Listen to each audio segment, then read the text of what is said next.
Yeah. I love my HBCU. And boy, I love it, love it. I love it, love it. I love my HBCU. And man, I hope my team they won. Yeah. I hope my team they won. Yeah. Man. I hope my team they won. I hope my team they won. Yeah. I tune into the HBCU Sports Lab to see if my team won or lost. If they lost, I'm quiet as a mouse. But if they won, keep tab. I'ma do the dab, yeah. Dr. Cavil, he know what he be talking about. Mike and Charles, they know what they be talking about. They compress the analytic data with this hip hop. If you know them like I know them, they gon' tell you if your team, if they won or lost, and who the ball. So listen to Professor, yes sir, and pay attention, cause he gon' teach a lesson. This is Dr. Cavil with Inside the HBCU Sports Lab. Yes, you're seeing the screen right. It's just the two of us, not the three of us, but just the two of us. Wasn't that a famous song? Yes. Dr. Cavil's Inside the HBCU Sports Lab with Mike Washington and Charles Bishop. Both Mike Washington and Charles Bishop are out on assignment. Can you think about that? With that being said, I brought in the best pinch hitter in the game, A.D. Drew. We're going to muscle through and make sure you get your updates on your HBCU sports. As you know, every other Thursday, we're here in HNPE Arena doing the Thursday night showcases. I like to talk about it, where you have the SWAC women's basketball. You also have the MEAC women's basketball, so we'll keep you with updated scores throughout.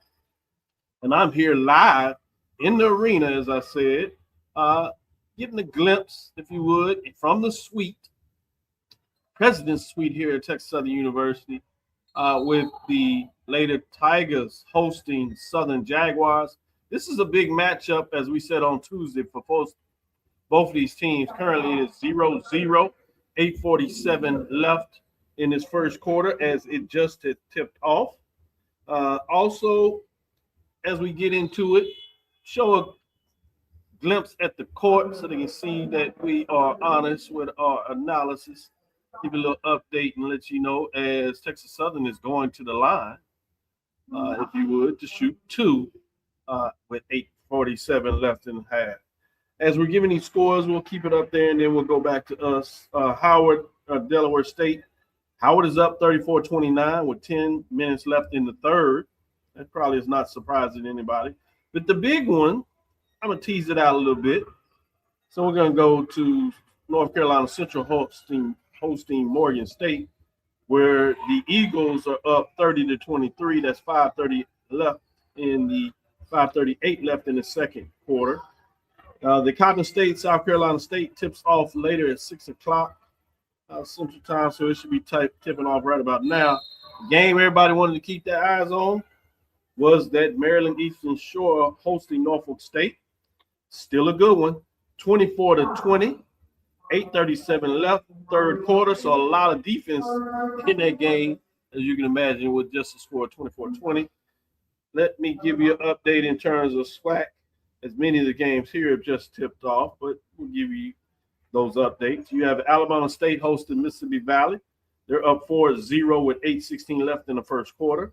You have Alabama A&M trailing Arkansas Pine Bluff 4-3, 7:28 left in the first quarter.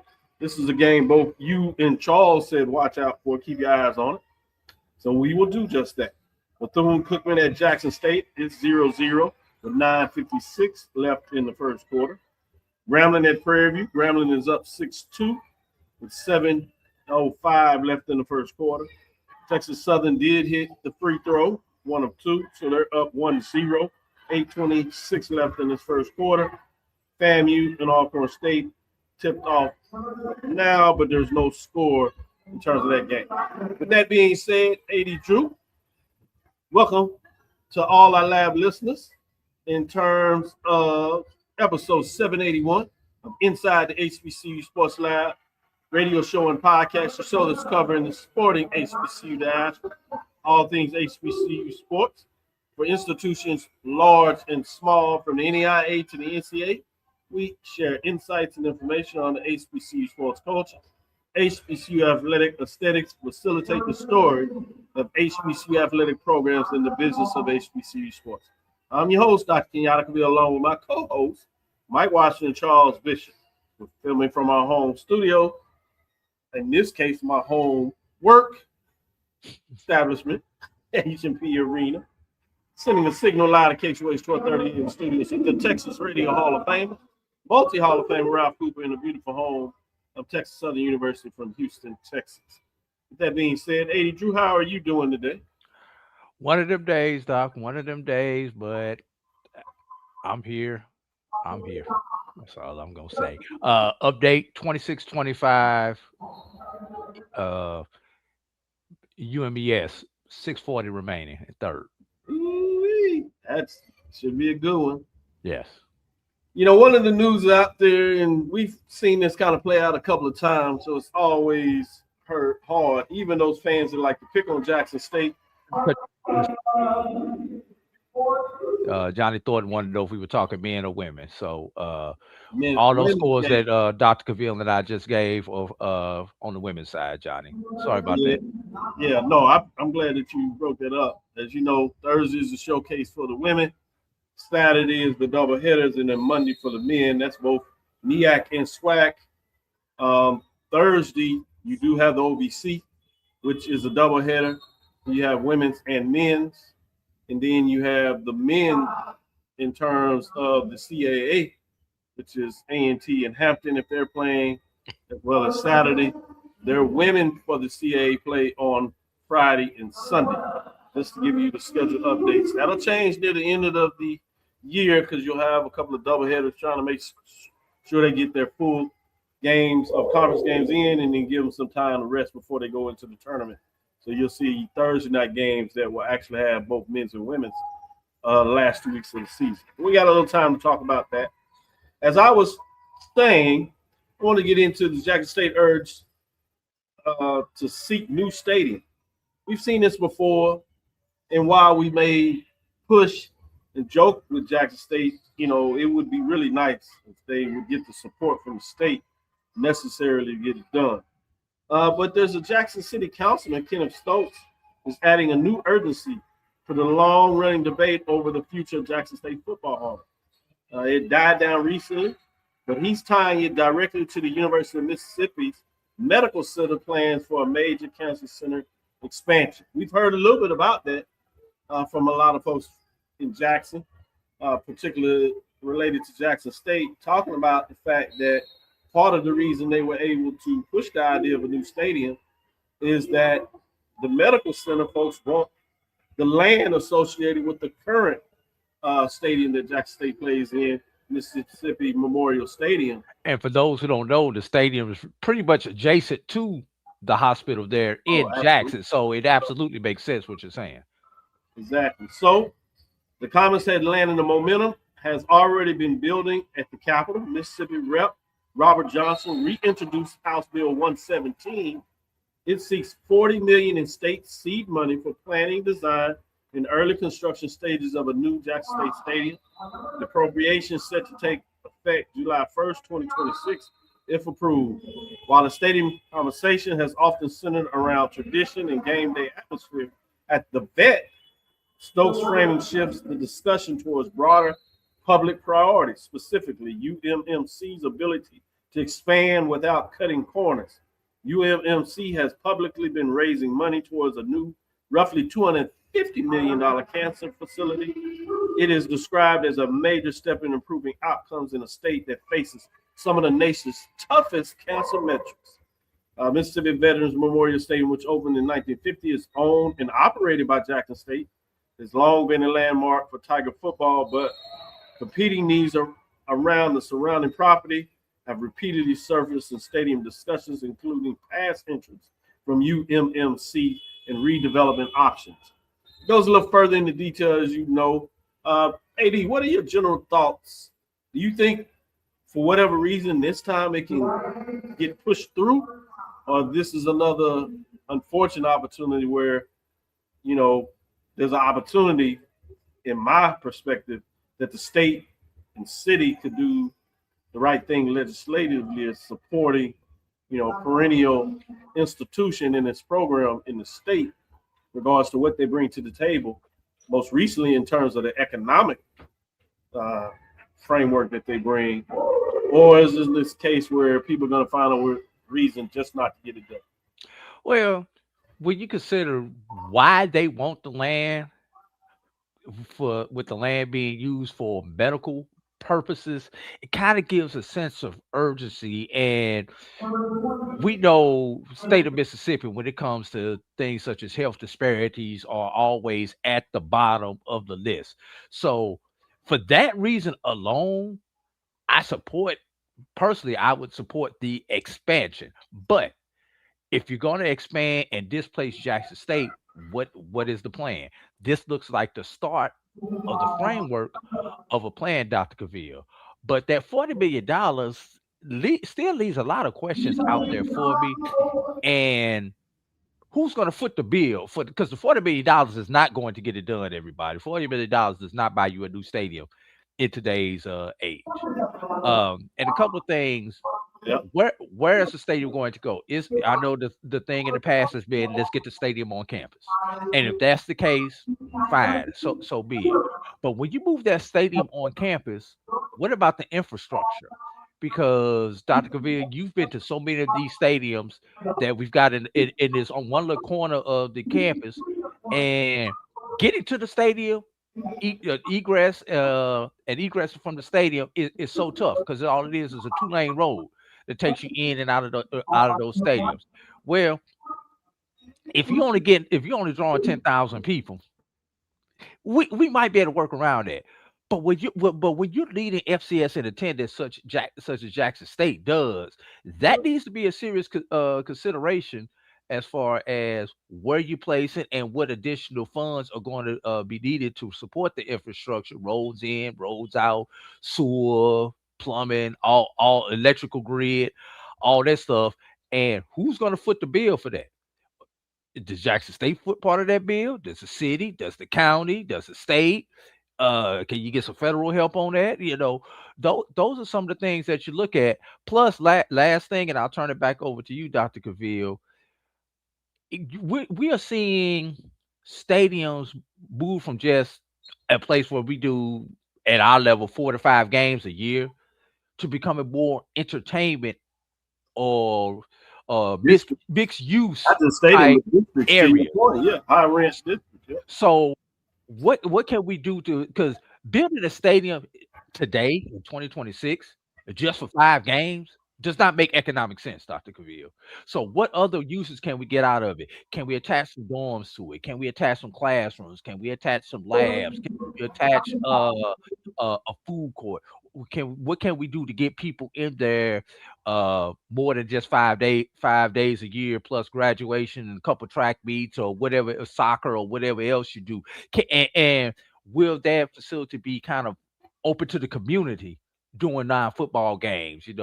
Will you have that shopping plaza? We'll just call it shopping plaza surrounding it that will draw in tax dollars from the community. A lot of things to go with. And please, let's make sure you got to make sure you got those sweets up in there, Dr. Cavil, because we got to take care of you for your sweet life. I appreciate it. I certainly will be disappointed if I don't get my sweet. It's just something when you start using it, you get a little bit spoiled. Let's talk about another one in this before we end this first segment. I teased out on Thursday. I wanted to take a little deeper dive in terms of the news that came out that North Dakota State will be joining the Mountain West Conference. And obviously for them, they're extremely excited. A lot of people are saying about time, but they're leaving the FCS. And that is the highest level that we have HBCUs participating on. We have exactly 21 HBCUs that operate at the FCS Division I level. That's 12 members in the SWAC, obviously, that people know. 8 football members in the MEAC. They do have 10 total members. And then you have what we call 3 independents, 2 out of the CAA, what I was once called the Colonial Athletic Association, now called the Coastal Athletic Association, and Tennessee State, which is part of the Ohio Valley State since the 80s. So the question becomes, does it do anything for the independents in terms of their ability to go to the playoffs? Because that's what they're pushing for in terms of not being able to participate in a bowl game, specifically the Cricket Celebration Bowl, which matches the champion of the MEAC versus the champion of SWAC. But you've heard this talk about scheduling. You heard this talk about why you would schedule in one way versus another way in case you can have an opportunity to get an at-large bid to the playoffs, which is something that the independent programs that don't win the conference would be looking for. So is it that much talk with just one team leaving? And I think a lot of that is because they dominated the FCS level when you talk about having 10 championships in 15 some years. Yeah. Essentially something quite ridiculous in terms of the percentages. What does that look like in terms of opening up a spot? Can HBCU fill that spot? What does it do? Obviously, it opens up a spot with North Dakota State being a perennial FCS powerhouse. It's pretty much their invitational for the last 20 plus years. Right. But what I want to look at, Dr. Cavil, correct me if I'm wrong, they were in the Missouri Valley Conference. That's correct. Okay. Let's look for the domino effect. So now the Missouri Valley has lost a team. They've lost a couple of teams recently.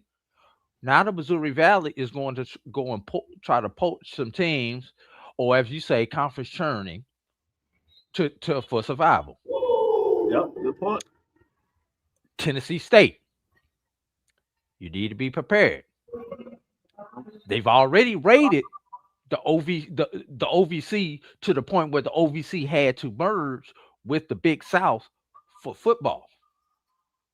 Now you've had Tennessee Tech leave the OVC Big South. How much more can that combined conference take, Dr. Cavil? Because that's where it seems like the Missouri Valley likes to go get their next member from. Right. So you ask how this affects HBCUs.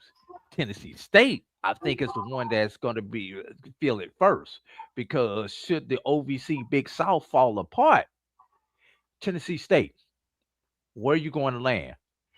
You've got two willing people to let you lay on their bed and land in their living rooms, but are you willing to swallow your pride and go to one of those two conferences, that being the Mid-Eastern Athletic Conference or the Southwestern Athletic Conference? Number two, you talked about scheduling, Dr. Cavil.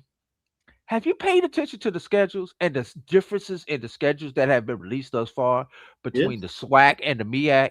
And what I mean by that, look at the opponents on the MEAC schedules versus the non-conference opponents on the SWAC schedules.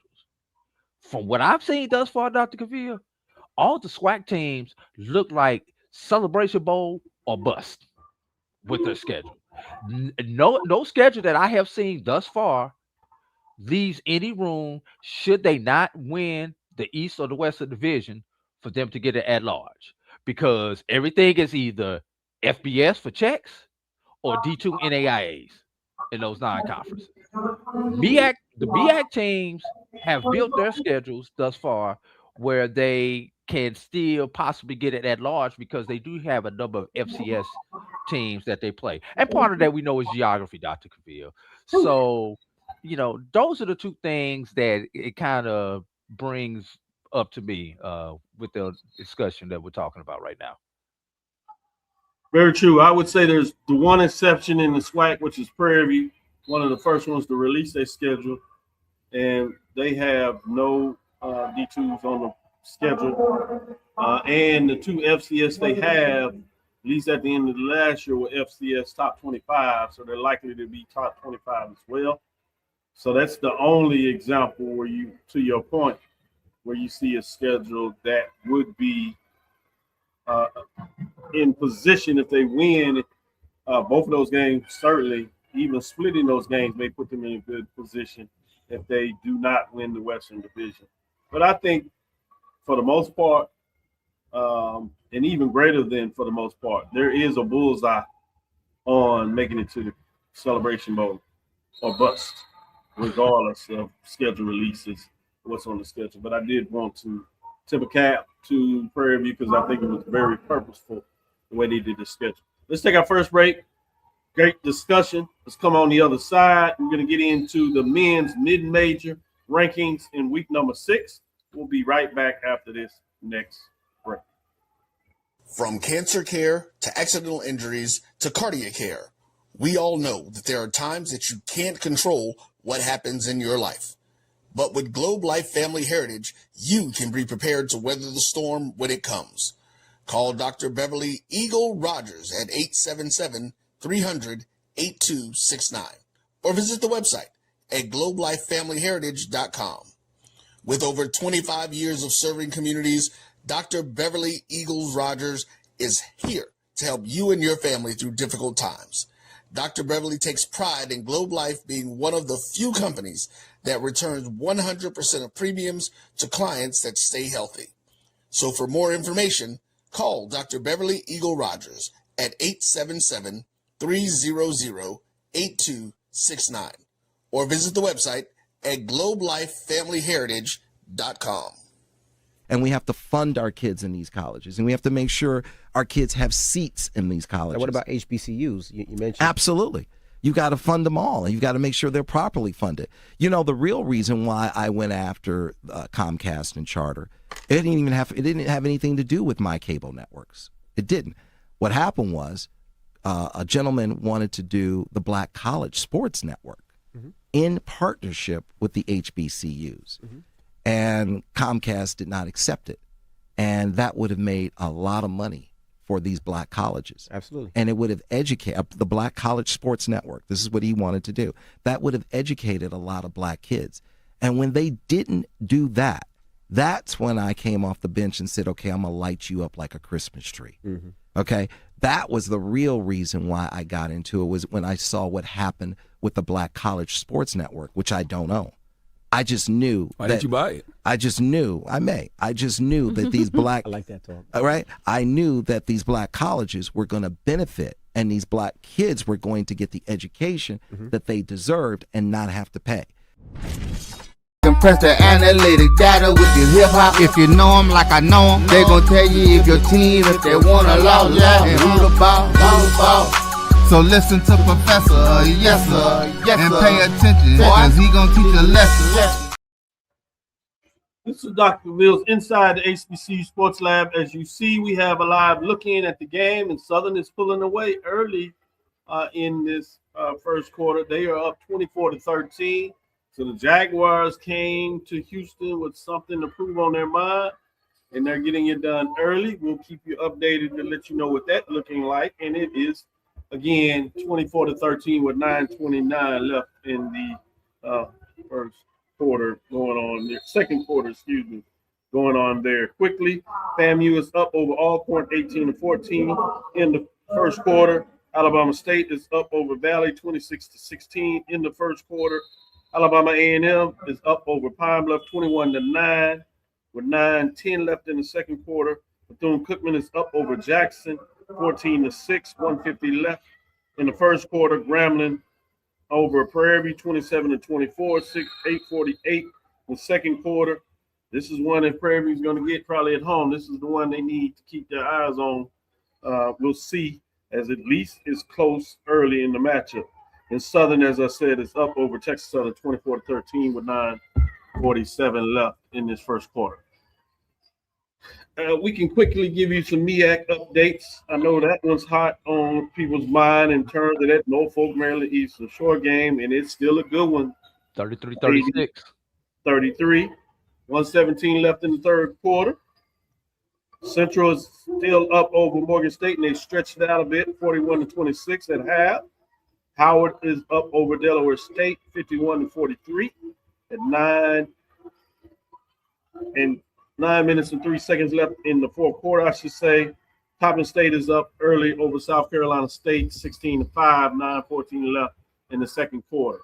Let's get up to mid-majors for the men to see what we caught. We were so excited in terms of what Morehouse did with the big victory over Tuskegee. Obviously, some things kind of crowded that, but eventually we moved on and started talking about the basketball. And then Morehouse, unfortunately for them, ran into a buzzsaw, losing 2 straight They're at 14-9, 14-5, and lost being in first place. But they're just a half game behind. Get a victory over this week, they can at least tie, and they would have the tiebreaker, which was so important. But we'll see what that looks like because the East race is certainly one to keep your eyes on as it's exciting. With that being said, Morehouse is outside of the top five. So look at those receiving votes.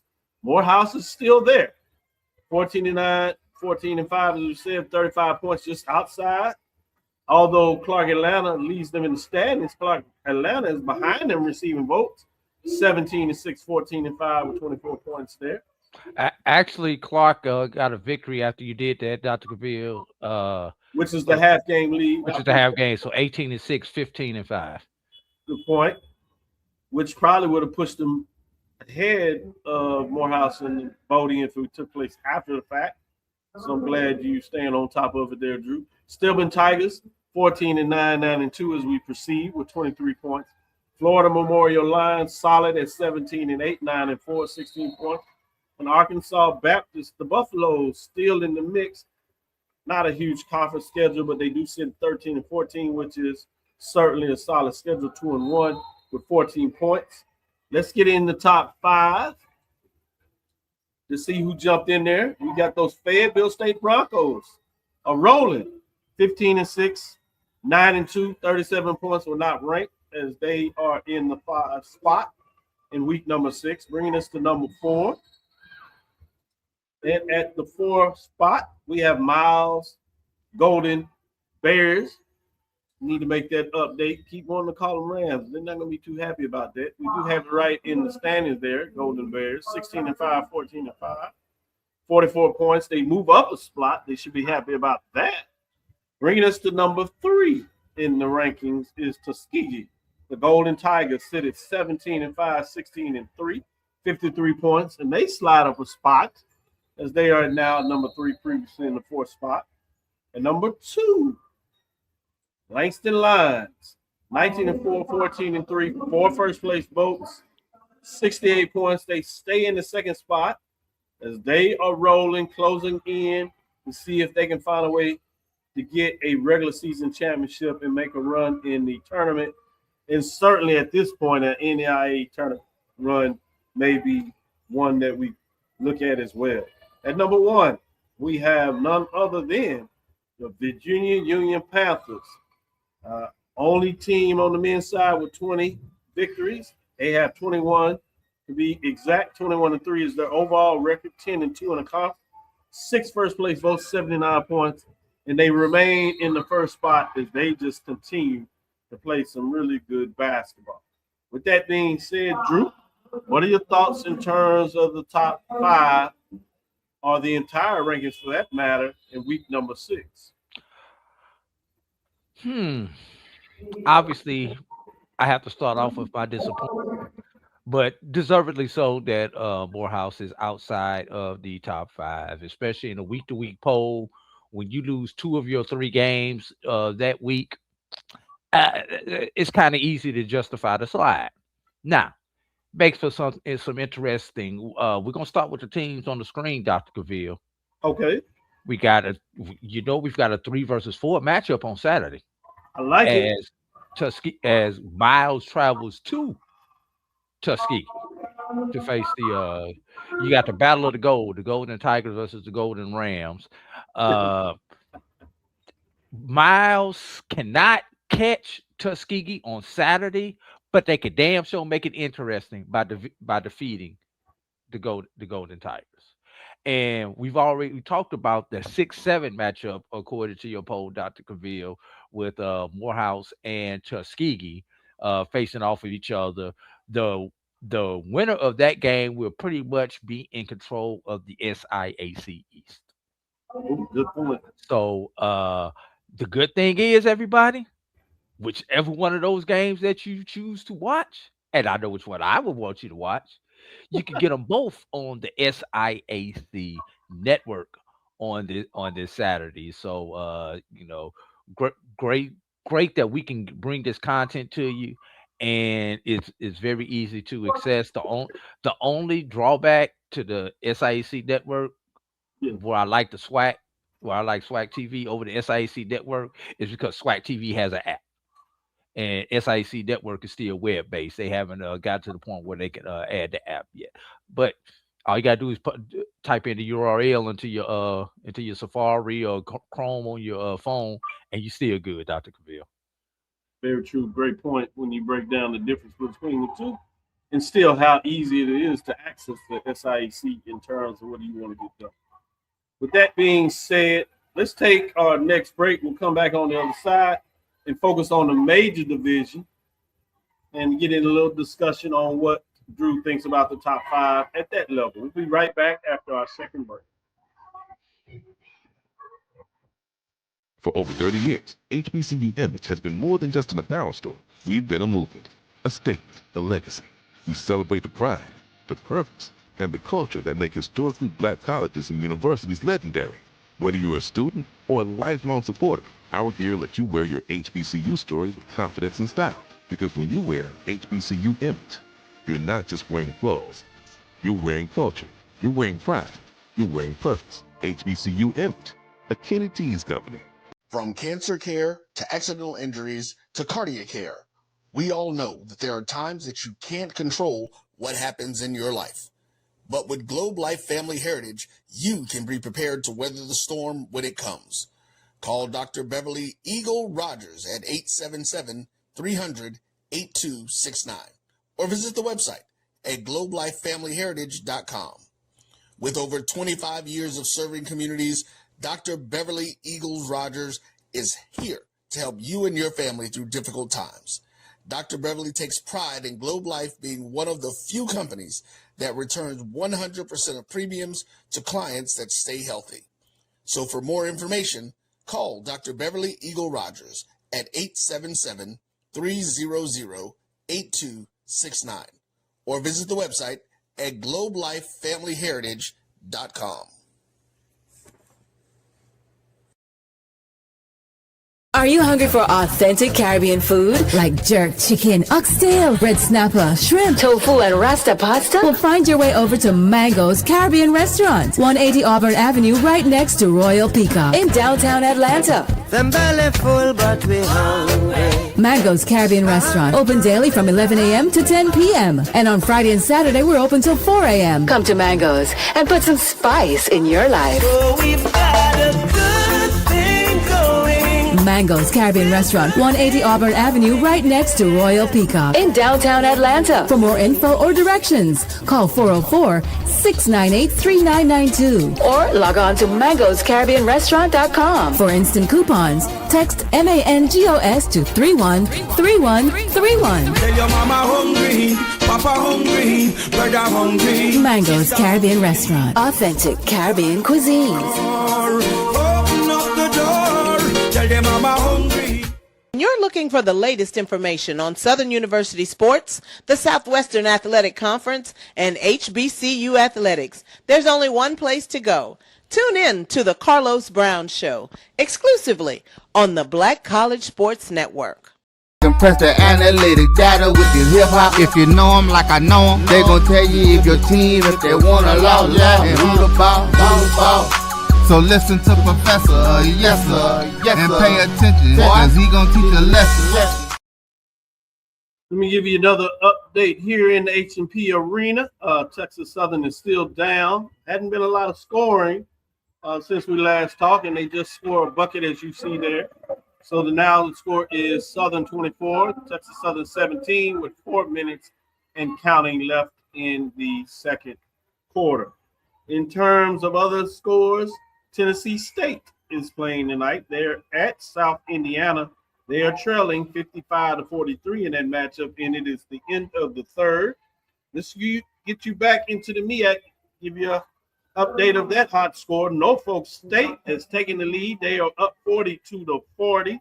And that's the first lead of the day for Norfolk. First lead of the game, according to Drew, with 6:57 left in the fourth quarter. Get all the way to the fourth quarter. Give up the lead. It should be interesting following the end of that matchup. Howard is still up and in control over the Delaware State Hornets, 60-47. 5:27 27 left in the fourth quarter. You have North Carolina Central hosting Morgan State. The Eagles are taking care of the Bears 42-27 with 8:19 left in the third quarter. Coppin State seems in control of South Carolina State. It's still early, 20-12 in the second quarter with 4:26 left before halftime.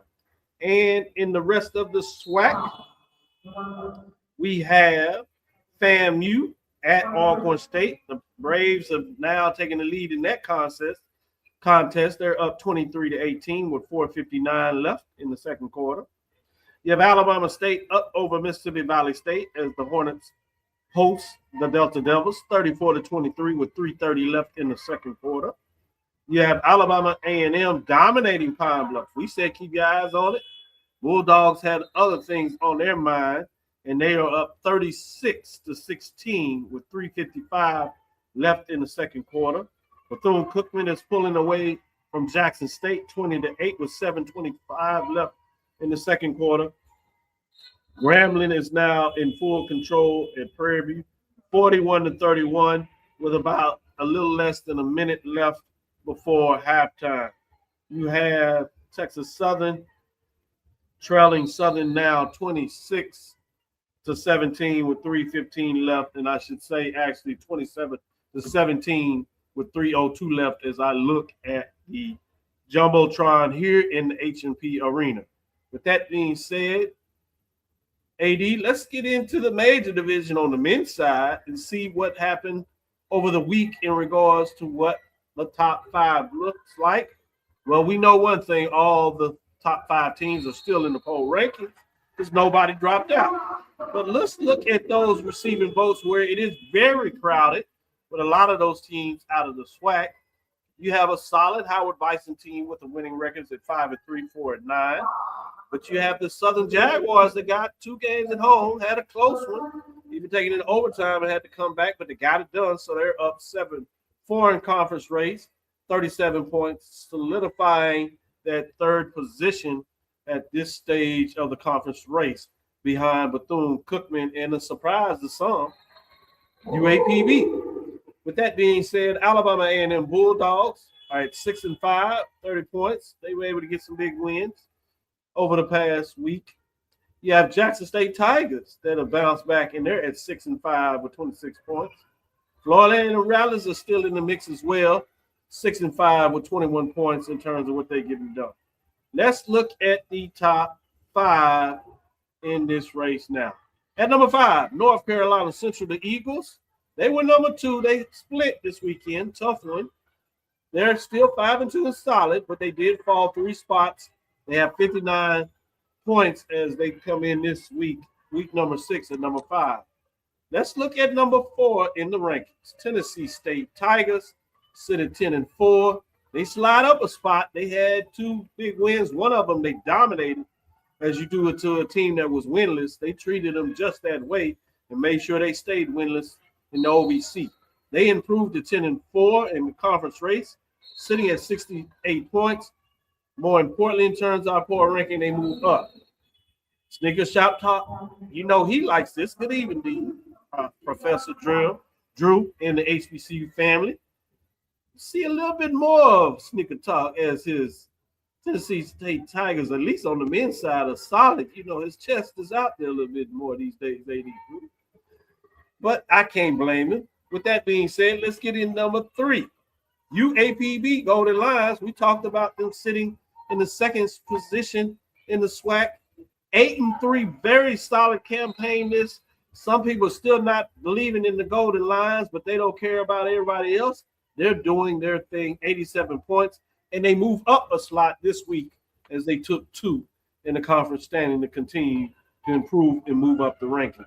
At number 2 this week, we have Morgan State Bears that sit at 6-2, 2 first place votes, 100 points, 3 position. They had a big victory this past week and have shown that no, they are for real. We'll continue to see this upcoming week where it really gets interesting. We'll get a chance maybe to talk about that in the next segment.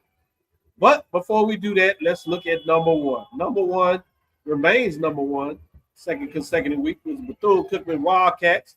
Had a close one. They actually took them to overtime. Probably some say some of the best games of the year, even though they had that one loss to Southern. Texas Southern tried to get out of it with a win, but it's something about that box down there in Daytona. They improved to 10-1 with their 2 wins, 8 first-place votes, 107 points. Even the Panthers took them deep into the matchup, but they just winning this year. Remain first place, 107 points. They're controlling the first place position in terms of first place votes and total points. The Bethune-Cookman Wildcats remain number 1 in week number 6. Drew, what are your thoughts on the top 5 in week number 6? Whew. Kind of tough. Kind of tough here. Dr. Cavil, if I were to disagree with your poll with it just being you and I, would that be proper? No, you're good. You can do that. Well, I don't. I just wanted to know if it would be proper. I don't. I don't disagree with it, but I just had to ask the question. Basically, since you have the control now, it'd be a little hard. While I can mute you, it'd be hard to keep it muted. There you go. There you go. What I find interesting, looking at it, and one of my go-to stats, Dr. Cavil, has been a scoring margin all season. Whereas Bethune-Cookman's scoring margin, Dr. Cavil, is more than double what their the next closest team is. Bethune's score margin is 11.4 points per game. And for the layman basketball person, I don't think you realize how much an 11.4 scoring margin is. You're averaging in conference games, you're averaging winning by double digits, Dr. Cavil. And that's tough considering that everybody usually in conference knows the players, knows your tendency.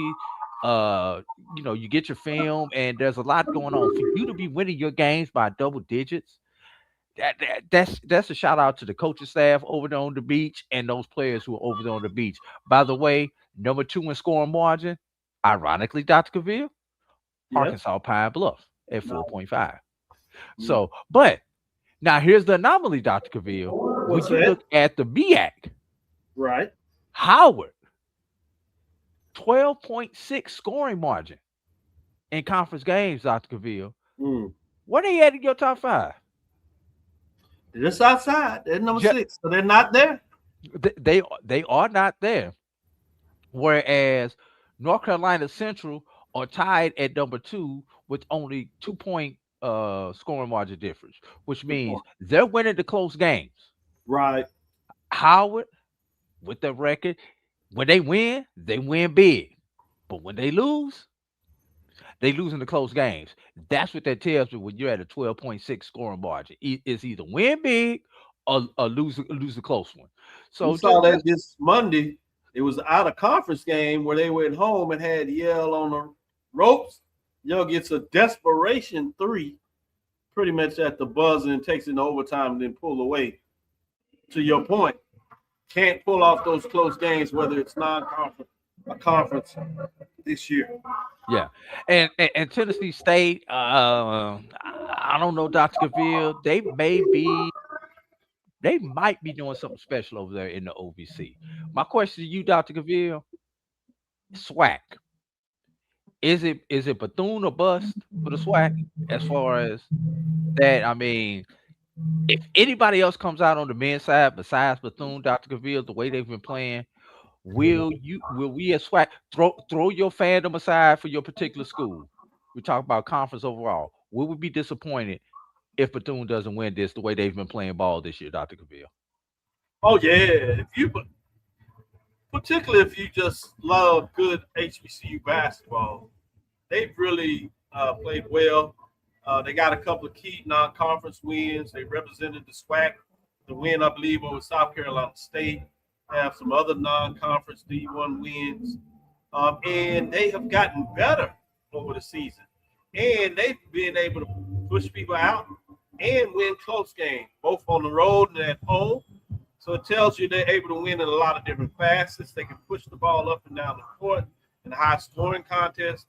They can be slowed down and get into a rubber match. So, yes, particularly if you're the Wildcats, Daytona Beaches. You saw Fan Emma there. Yeah, you talking about the Wildcats. This is a chance for them to make another statement in SWAC. They got their first SWAC team sport win in baseball last year, and now all of a sudden they're getting it done in basketball. They did have a winning record in football, so even maybe turning the corner there, which for the rest of the SWAC, that's a scary thing when you think about what Bethune-Cookman did in the MEAC for a decade when they really dominated everybody, maybe a little over a decade. So if they get things rolling, boy, watch out. The SWAC just gets that much deeper in terms of the conference. But as we talk about basketball, particularly on the men's side, no question about it, Drew. I think, it's bust for the Wildcats, particularly their fans. They want the reason to get excited about some basketball.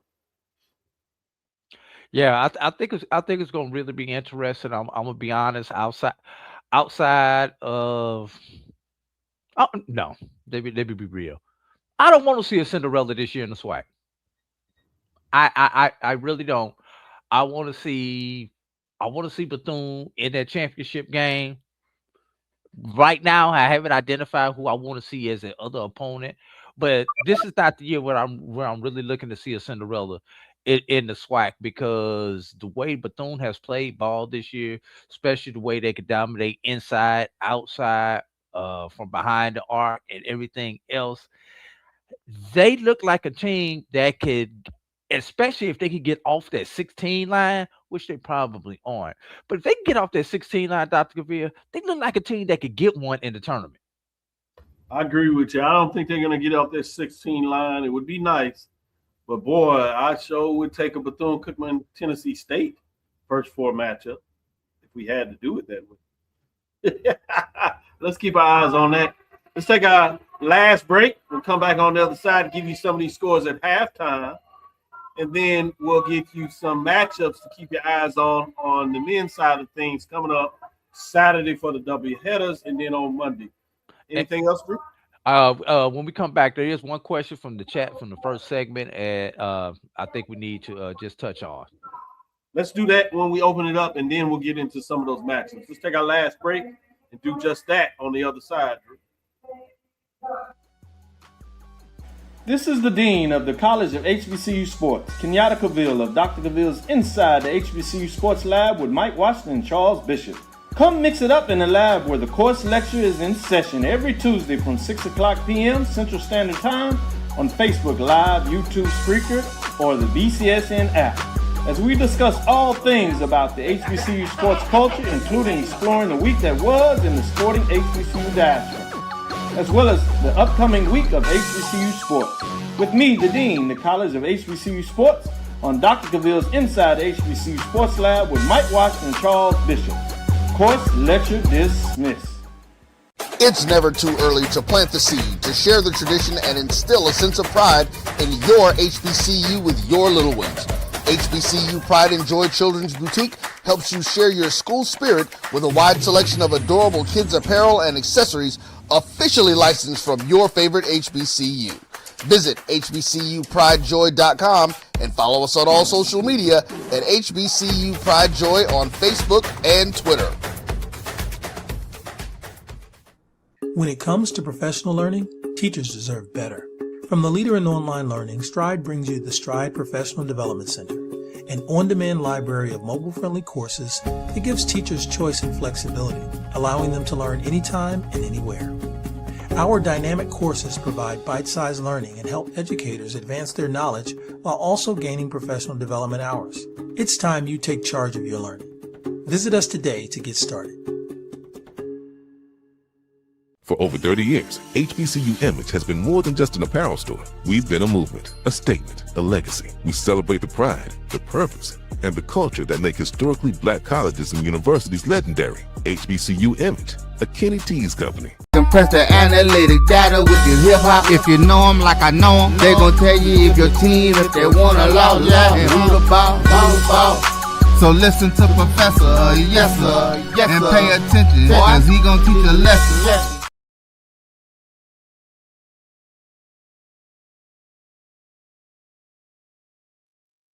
Sports Lab, as we get into the halftime, Texas Southern has made a little bit of a push as they are up. Still down, but they're just down by 7. Southern is leading 29-22 at the half in terms of that matchup.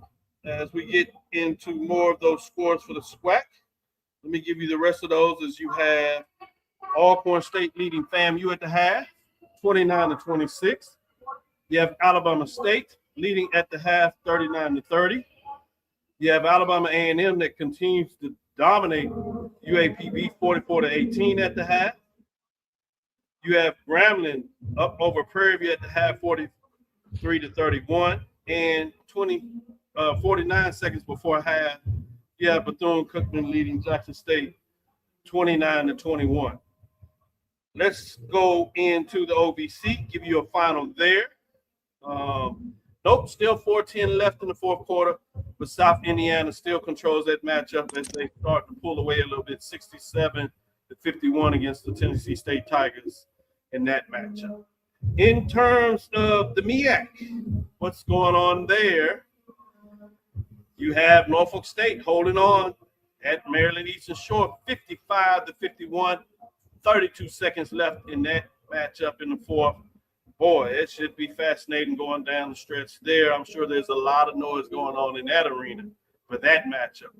North Carolina Central is up by 11 with 3 minutes left in the third quarter over Morgan State. That is 46-35.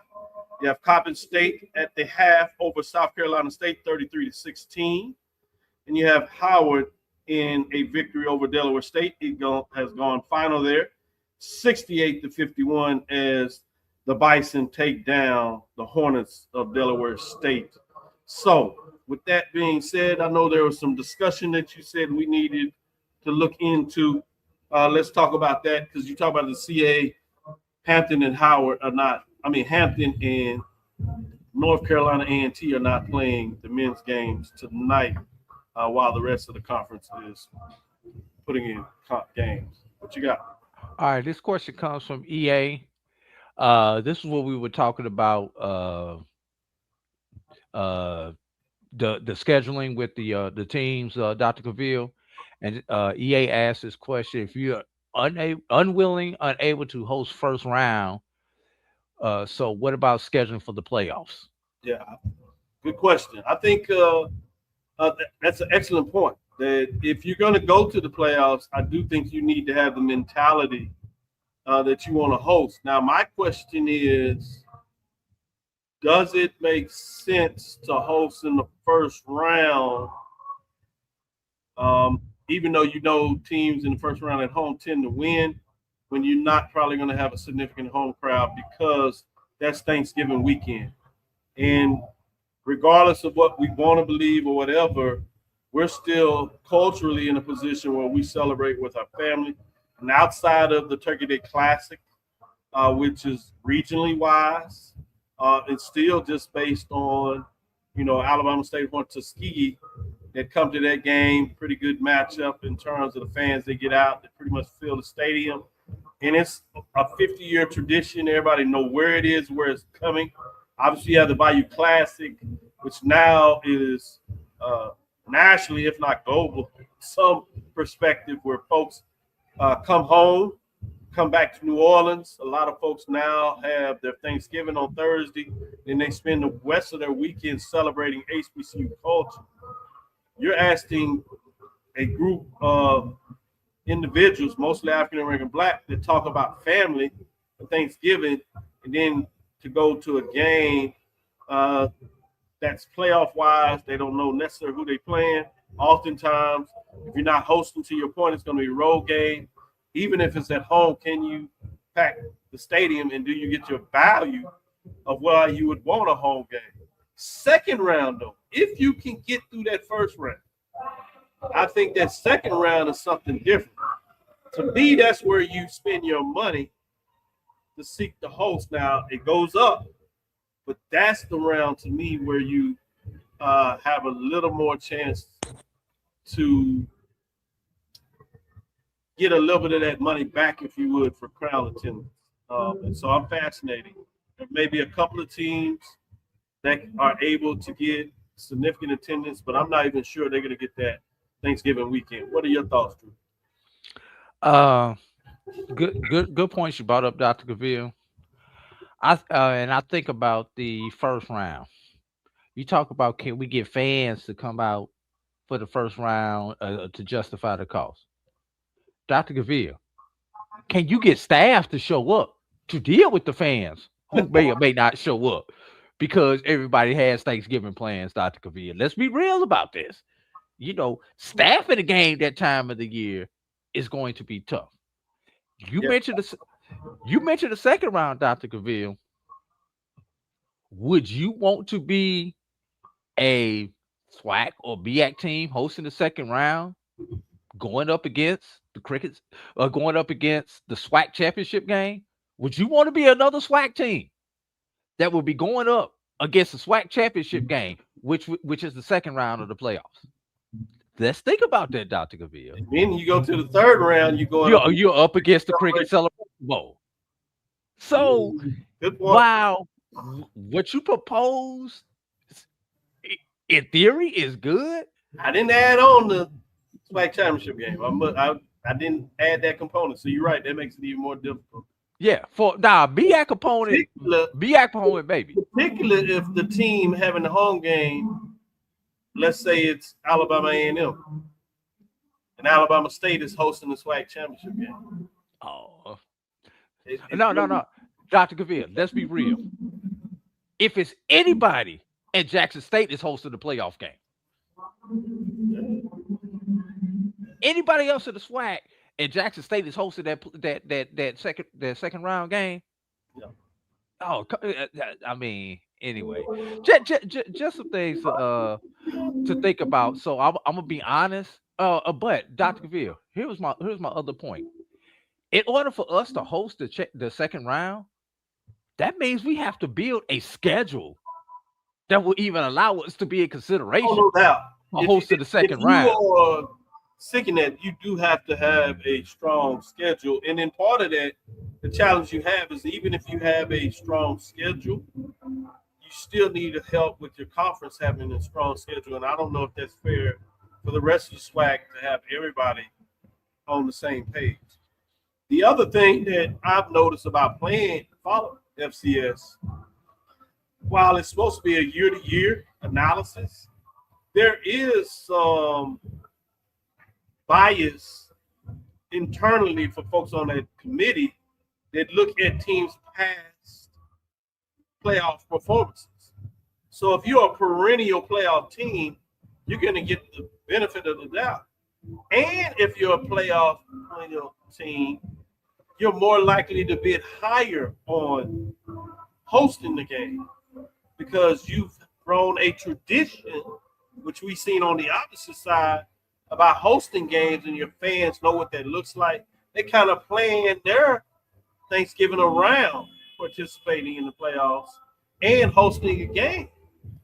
So those folks pay more than the minimum. So that's the thing that I'm not sure people consider too. When you talk about not only paying and there's a minimum threshold, if you really want to be in the spot, you got to think about paying a little more. You got to be aggressive if you want to make sure that you host the game. Yeah, correct. Before we get into the matchups, Dr. Cavil, final from what you got? Final Norfolk 57, UMES 51. Woo.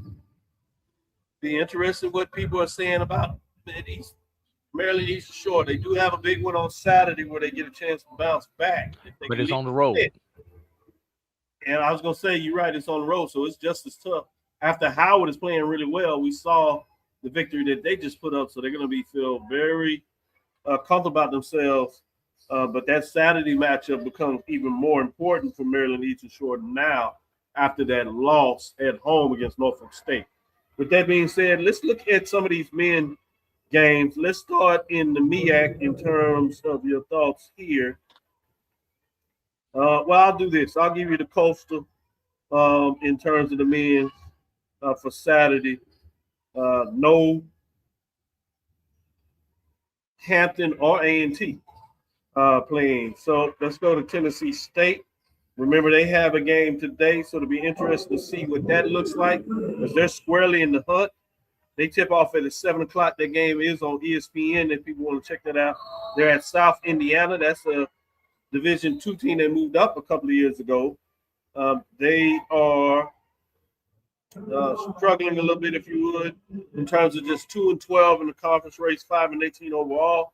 So this is a game that Tennessee State has to find a way to win to keep pace with UTM Martin. Remember, they beat UTM Martin early in the season, so they have that early victory in the belt. They get a chance to play them again. They sit at 10-4, so this is one they got to find a way to get. And then on Saturday, Tennessee State plays Morehead State.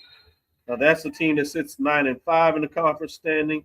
That is 2 games back of UT Martin. That is 11-3. So that's the one that's a tougher matchup, particularly on the road. So keep your eyes in terms of Tennessee State, what they have to get done today and Saturday. In terms of the MEAC, where we can get a little bit of discussion, you have Delaware State and Norfolk State, Morgan State at South Carolina State, Maryland Eastern Shore at Howard, Coppin State at North Carolina Central. Then on Monday, you have Howard at Delaware State, Morgan State at Central, that's North Carolina Central, Norfolk State at Maryland Eastern Shore, Coppin State at South Carolina State. 80 Drew, I'll stop here. Then we'll look at the SWAC. What are your thoughts in terms of the MEAC? Anything on the men's side that has your interest going into week number 7? Well, obviously, we have to look at Monday night with Morgan and Central playing each other. Yeah, that should be fun. If there's a sexy matchup this weekend, that has to be the sexiest matchup. But if we can't go out with her, we got to look at the other one that's also occurring on Monday night with Maryland Eastern Shore and Norfolk. That would be a good runner-up game, Dr. Cavil. So Saturday, I'm looking Saturday to pretty much go chalk. But my intrigue game's going to be on Monday night. Particularly with Howard at home against Maryland Eastern Shore. After Maryland Eastern Shore has slid so much, you don't think that they can fight up the Bison? No, I think the one. While you bring up a good point, I think the one that's going to intrigue me more is Maryland Eastern Shore at home against Norfolk. Okay. Can Norfolk go on the road and handle business and become the Norfolk that we are used to seeing? That's why that game intrigues me, Dr. Cavil. I feel you on that. That's a good one. Good point. Let's get into it. Let's get into the SWAC in terms of their Saturday, Monday matchup. Starting with Saturday, you have FAMU at Jackson State. Both teams, as I said, in conference race sit in 6-5. So you know they want these victories to see if they can go on a run. You have Arkansas Pine Bluff at Alabama State. Alabama State had a tough overtime loss on Monday to Southern on the road. Now they're hosting Pine Bluff. It's hot. It'll be interesting to see what takes place here. Then you have that Bethune-Cookman team on the road at Alcorn State. We know what the Wildcats are doing. Can the Braves get anything done? I'm not too sure about that. Mississippi Valley State at Alabama A&M. Alabama A&M wants to take advantage of a Valley State team that hasn't been able to get a victory, particularly being at home. And you have Grambling at Texas Southern on Saturday. Both of these teams are fighting to see what they can get done to get out of that middle of the pack. And then you have Southern at Prairie View. This is intriguing. These are two teams that believe they should have better records, but many people say you are what your record is, and they get a chance now to change that on Saturday with their record. Then on Monday, to close out things for this week number 7, you have the partners crisscrossing. With that means Mississippi Valley State now is Alabama State. You have Bethune-Cookman at Jackson State. You have Grambling at Prairie View. You have FAMU at Alcorn State. Arkansas Pine Bluff at Alabama A&M. Southern at Texas Southern. Boy, you have some good matchups in terms of teams that are in the middle that get a chance to maybe stretch things out. Or do you have a lot of teams splitting again this week where things just stay the same with teams still in the middle of the race. What are your thoughts in terms of those SWAC matchups this week, Drew? Saturday game that has me watching my eye occurs right there where you're at right now, Dr. Cavil, with Grambling and Texas Southern on the men's side. A Grambling team that everyone was so bullish on during the non-conference portion of the season, Right. and Texas Southern is Texas Southern. I mean, what can we say about Johnny Jones down there at Texas Southern? So is is is is is Grambling for real and can be in contender? We know they have the talent, Right. or is Texas Southern getting back to those Texas Southern ways? This is gonna be one of those litmus test games for the Tigers. Well, I say the Tigers, but you can flip that to either one of them when you talk about those two teams. Uh, Monday night, Dr. Cavil has to be Bethune Jackson State, Dr. Cavil. I mean, Right. Bethune Jackson State. But let me back up. Jackson State, Florida A&M on Saturday. Considering Jackson State was a team that came in, knocked FAMU off in Tallahassee, and started the 4-game slide that FAMU went on. So does That's Coach true. Ward try to get some get back against Coach Mo Williams in that Good particular point. matchup? But going back to Monday, Dr. Cavil, Bethune Jackson State, especially if Jackson State, and I don't believe I'm getting ready to say this, Dr. Cavil, if Jackson State is able to beat FAMU on Saturday, that makes that matchup that much more intriguing with Bethune Cookman on on Monday. And Dr. Cavil, hey, y'all got all the matchups right now because I'm really interested in that Southern Texas Southern matchup on Monday, also, Dr. Cavil. Once again, which one of these teams? Because Southern is right there on the cusp.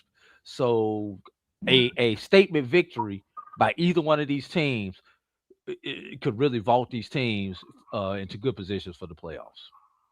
Good stuff. Let me give you the last updates before we call it a show. I do want to Starting, get into the CIAA SIAC quickly before yeah, we go give me out here, some of but go ahead. those. You want me to jump Let me into it? know.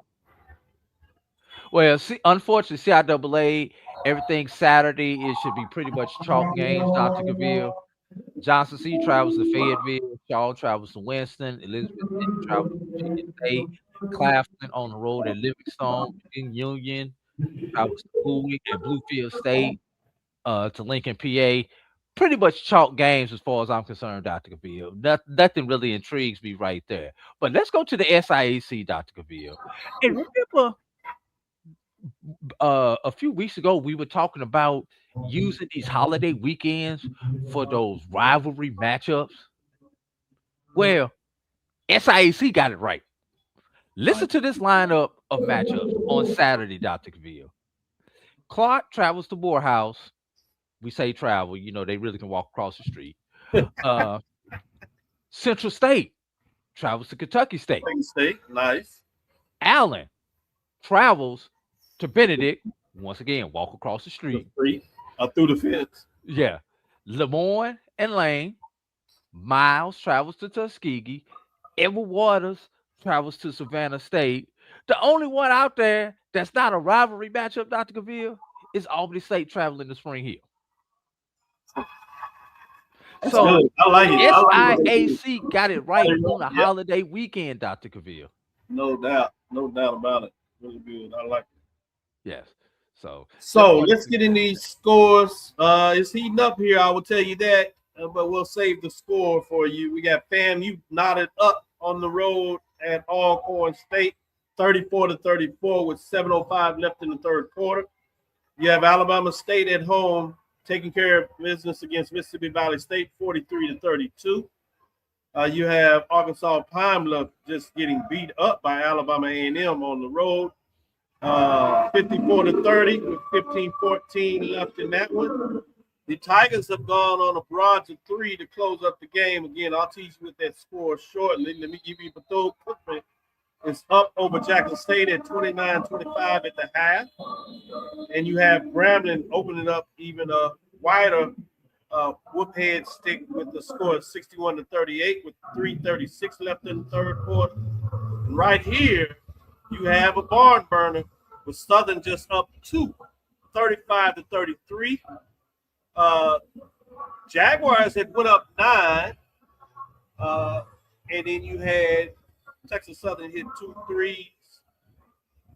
Southern scored a basket, and then you came back with another 3 by Texas Southern, so which cut the deficit to 2 points. It is 35-33 with 4 minutes and 3 seconds left in the third quarter. That last 3 fourths, the Southern Jaguars head coach to call a timeout. And with that, we'll end it on that timeout, AD Drew, as Charles is on the road along with Mike. Let me say thank you, Drew, for making it happen as you always do. Thank you for our listeners to Inside the HBCU Sports Lab. Making sure you share our podcast with your friends and colleagues. I am Dr. Kenyatta Cavil, the Dean of HBCU Sports, coming from inside the lab in the College of HBCU Sports with Mike Watson and Charles Bishop. We're getting down the stretch, Drew. Rivalry games this weekend, SIAC. Some key matchups, CIAA, at least to keep the pace that you have. When you talk about men's and women's, when you go to the SWAC and MEAC showcase today with the women, we got our first big score with Norfolk State taking down Maryland Eastern Shore.